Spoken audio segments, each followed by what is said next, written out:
Good morning. I am from Lokmanya Tilak school, students of class fifth. आज हम लोग हिंदी में पाठ 14 शुरू करेंगे, जो है उपसर्ग और प्रत्यय, प्रीफिक्स एंड सफिक्स। ठीक है। भाषा के शब्दों का निर्माण अनेक प्रकार से होता है। शब्दों की रचना मुख्यतः 4 प्रकार से होती है: उपसर्ग लगाकर, प्रत्यय लगाकर, संधि द्वारा, समास द्वारा। इस अध्याय में हम उपसर्ग तथा प्रत्यय का अध्ययन करेंगे।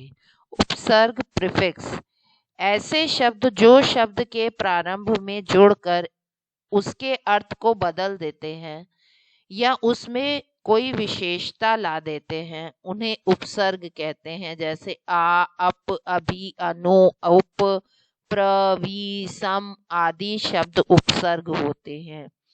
उपसर्ग हमेशा शब्दों के आरंभ में जोड़े जाते हैं। उपसर्ग कहाँ जुड़ते हैं?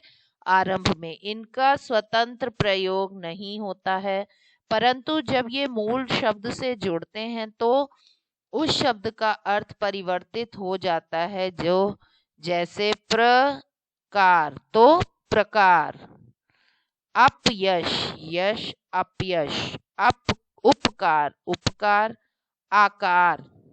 ठीक। हिंदी शब्द में प्रचलित अधिकतर उपसर्ग संस्कृत से आए हैं। इसके अतिरिक्त कुछ उपसर्ग हिंदी के हैं और कुछ उर्दू के। वो निम्न है। संस्कृत के उपसर्ग: आ का मतलब तक, आजीवन, अमरण, आजन्म, अप बुरा या हीन, अपमान, अपयश, उसका भी हीन, अवगुण, अवउन्नति, अभी मतलब सामने, इच्छा और, अभिमुख, अभिलाषा, अभियान। ठीक है। अधि का मतलब ऊपर, श्रेष्ठ, अधिकता, अधिकतर, अधिसंख्या। अति का मतलब अधिक, अत्यधिक, अत्यंत, अतिरिक्त। अनु का मतलब पीछे, बाद में, अनुचर, अनुमान, अनुज। ठीक है। उत का मतलब ऊपर, श्रेष्ठ, उत्तम, उत्कर्ष। ठीक है। दुर का मतलब बुरा, दुर्गम, दुर्जन। नी का मतलब रहित, निषेध, निवारण, निरोध।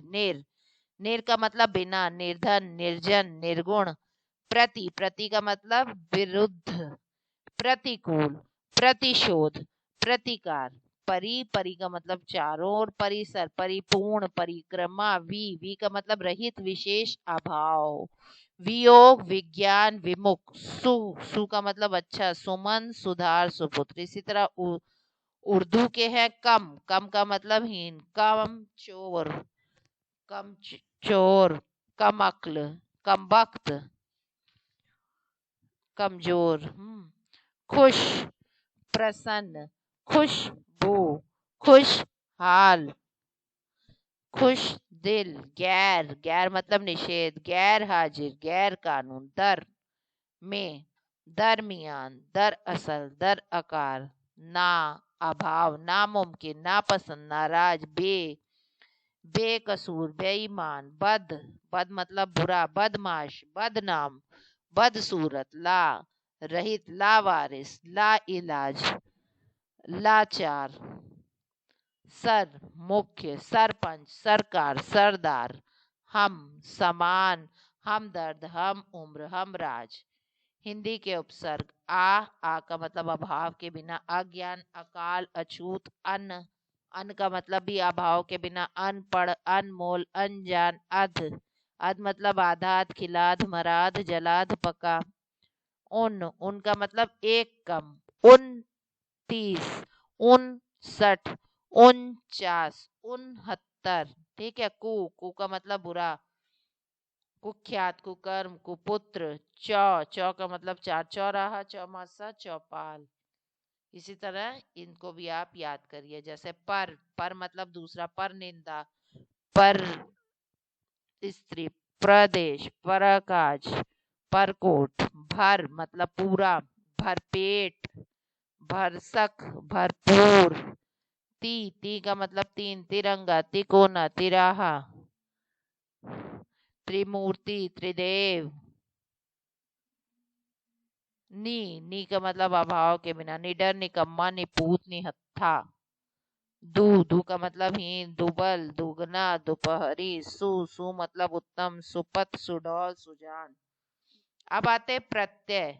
प्रत्यय उपसर्ग के सफिक्स ये उपसर्ग के विपरीत होते। उपसर्ग शब्द से पहले लगता है किंतु प्रत्यय शब्द के अंत में लगता है। जो शब्दांश किसी शब्द के अंत में लगकर उसके अर्थ बदल देते हैं या उसमें कोई विशेषता ला देते हैं तो उन्हें प्रत्यय कहते हैं। जैसे अन, अक, इत, मिया, ता, त्वा, आ आदि। संस्कृत के प्रत्यय भक्ष, अक, भक्षक, रक्ष प्लसक, रक्षक, गै प्लसक, गायक, नय प्लसक, नायक, हिंस प्लसक, हिंसक, शा, ये अक के हुए।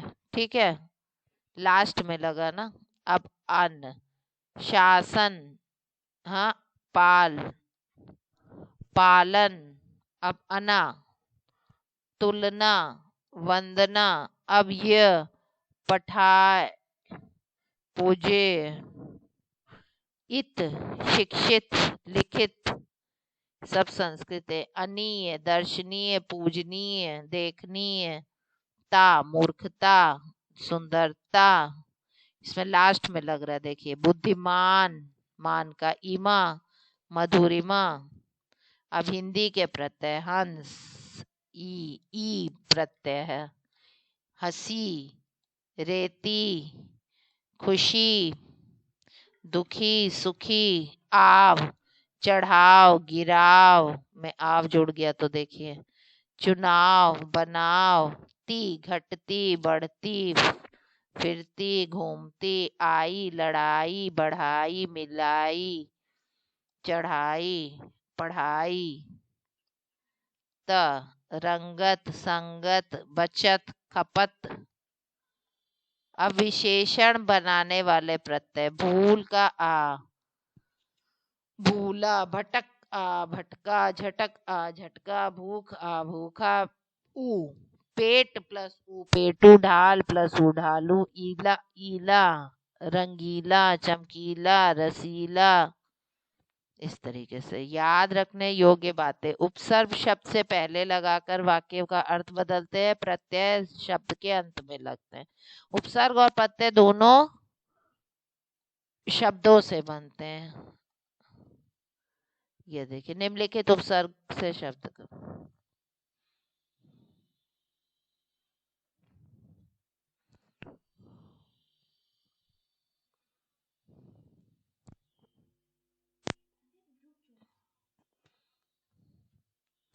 इसी तरह नीचे प्रत्यय वाले हैं।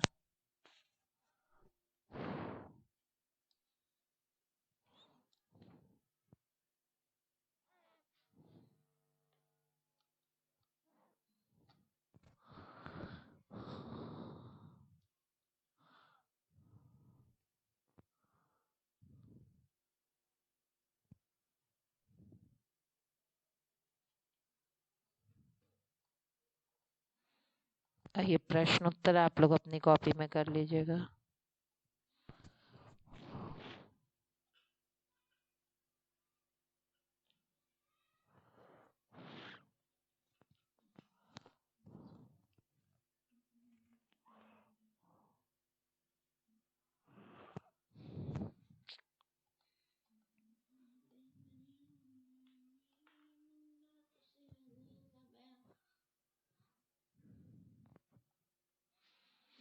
इसी के साथ आपका पाठ 14 समाप्त होता है। सभी बच्चे अपना अपना काम कॉपी में सुंदर राइटिंग में करेंगे। Good day.